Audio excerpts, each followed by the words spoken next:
নমস্কার বন্ধুরা, welcome to my channel Piyali's magic force. আরও একটি নতুন রেসিপিতে আপনাদের সকলকে স্বাগত জানাই। আজকের এপিসোড হলো children's day special. Children's day special আজ দারুণ একটা চটজলদি রেসিপি বানাবো, যেটা খেতে খুবই টেস্টি, কিন্তু 5 মিনিটসের মধ্যেই বানিয়ে নেওয়া যায়। বাচ্চারা ভীষণভাবে কিন্তু এটা অ্যাপ্রিসিয়েট করবে। হঠাৎ করে বাচ্চারা কিছু খেতে চাইলো, ইভিনিং স্ন্যাক্স হিসাবে, সকালের টিফিন হিসাবে, কিন্তু খুব তাড়াতাড়ি আপনারা এটা বাড়িতে থাকা উপকরণ দিয়েই বানিয়ে নিতে পারবেন।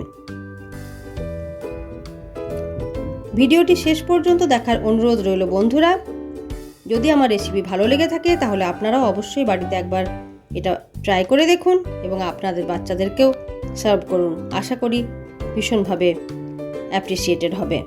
বাচ্চা কেন, বড়রাও খুবই পছন্দ করবে এটা খেতে।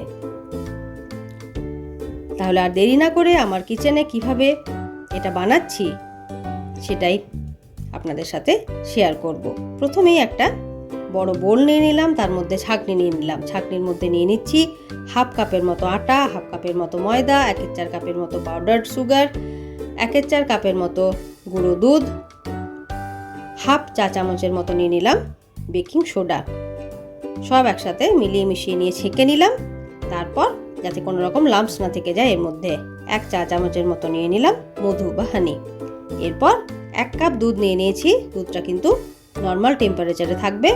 অল্প অল্প করে দুধটাকে নিয়ে ব্যাটারটাকে তৈরি করে নিচ্ছি। ঠিক যেভাবে কেক তৈরি করার সময় আমরা ব্যাটার তৈরি করি, একটু থিক ব্যাটার, ঠিক সেই রকমই ব্যাটারটা হবে। দেখুন একেবারে পারফেক্ট কনসিস্টেন্সি চলে এসেছে। এরপর কেকটা তৈরি করার পালা। একটা ননস্টিকের তাওয়া নিয়ে নিলাম। এক্ষেত্রে ননস্টিকের তাওয়া বা প্যান ব্যবহার করলে কিন্তু বেশি ভালোভাবে কেকগুলো তৈরি করা যাবে। অল্প একটু অয়েল স্প্রিঙ্কেল করে দিয়ে মুছে নিলাম। এরপর 1 হাতা করে এটা দিয়ে দিচ্ছি। 1 মিনিট করে লো টু মিডিয়াম হিটে রেখে ঢাকা দিয়ে কেকগুলোকে তৈরি করে নিচ্ছি। হ্যাঁ, আজকে আমি ডোরা কেক বানাচ্ছি। বাচ্চাদের ভীষণভাবে প্রিয় এই কেকটা। খুবই তাড়াতাড়ি বানানো যায়, খেতে কিন্তু খুবই ভালো লাগে। এগলেস ডোরা কেক। দেখছেন বন্ধুরা কত তাড়াতাড়ি তৈরি হয়ে যাচ্ছে।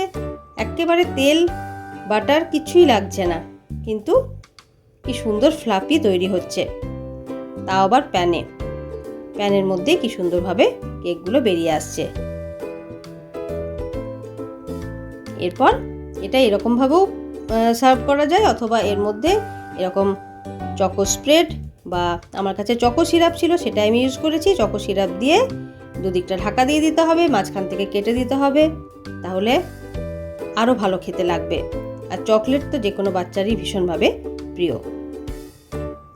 তাহলে আপনারাও অবশ্যই এই রেসিপিটি বাড়িতে বানান এবং কেমন লাগলো আমাকে জানাতে ভুলবেন না বন্ধুরা।